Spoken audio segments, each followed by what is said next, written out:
My stepson's stepmother purposely buzzed his hair because she wants to be equal to me, but she is going to learn her lesson the hard way. My husband was previously married, and after they had agreed to divorce, she told him she was pregnant. We'll call his ex Kate. Kate had been cheating on Alex with Jess, female, for about a year. I had known Alex for years through mutual friends, and I met his son when he was 6 months old. So, in the present day, Kate and Jess are still together, but very hot and cold. I went to pick up my stepson from school. Jess had dropped him off, and he seemed quiet and sad. I asked him what was wrong, and he said he was sad because he had no hair. He has beautiful curly hair he told us he wanted to grow out into a mullet. At that time, my husband cleared it with his mom that they were both okay with that, and she agreed to have me trim it as needed, like around his ears. He took his hat off and it was buzzed down to his scalp. I was shocked, but just said, "Well, I think you look very handsome, but I thought you wanted to grow it out. Why did you cut it?" Apparently, Jess was going to trim it and forgot to put a guard on. When she realized that, it was too late and she had to buzz it. When we got home, I called Kate. She didn't know how bad the haircut was and was tied up at a work event. She suggested I make sure I get the whole story on what happened. So with her permission, I went right to Jess after I called my husband, who was driving home from a couple hours away, and explained what was going on. So I called Jess, asked to verify what he said, and told her how upset he was. She said that is exactly what happened, but didn't see why it was such a big deal. She kept saying I'm overreacting and it's just hair. So I tried to explain that as a kid, there's so much he doesn't get a say in, so it was a big deal to him. I told her she should never go near his head with clippers again. She came back with, "Well, you're not his mom." And when I reminded her, she wasn't either. She said, "I'm a hell of a lot closer than you. I've been there since day one." To which I said, "Yeah, because you were an affair partner. Don't cut his hair again," and hung up. I called my husband back to explain everything and calm down. He had been on the phone with Kate discussing things as well, and I texted Kate to give an overview and say I was sorry if I overreacted. It's the next day and Jess is trying to tell Kate I shouldn't be allowed to cut his hair if she can't, and I need to get my parenting privileges taken away. I think that's crazy. And just to clarify my role as a step-parent, Kate and my husband meet twice a year alone to discuss parenting things. And at the last one, Kate said she is comfortable with seeing me as a parent and is ready to include me in the meetings going forward. Update. My husband talked to Kate about why Jess would do that and react how she did while he was driving home. Kate admitted she has noticed Jess asking questions about what I do and saying little digs at me around their son. Like he will tell a story from our house and she'll find a way to say something negative about me. She lightly called her out on this one time,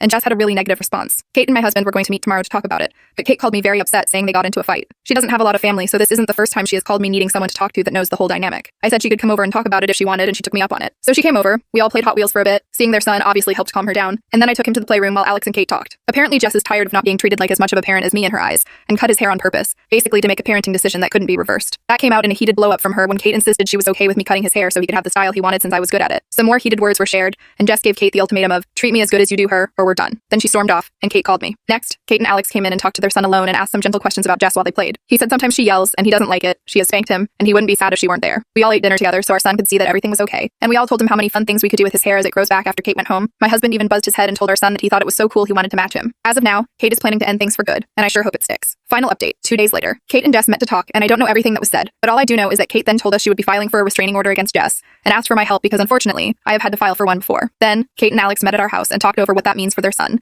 and that conversation turned into what my role is as a parent. Kate and Alex are now in the process of amending their parenting agreement, which frankly they said was overdue anyway because he's a toddler now, and all these agreements were made when he was an infant, and their divorce was really raw. They asked me if I would be comfortable being written into the agreement to have things like the ability to take him to the doctor, be a designated contact, and a next of kin if anything happens to them, etc. All schools and family members have been informed that Jess is no longer allowed near anyone in this family on either side, and some important conversations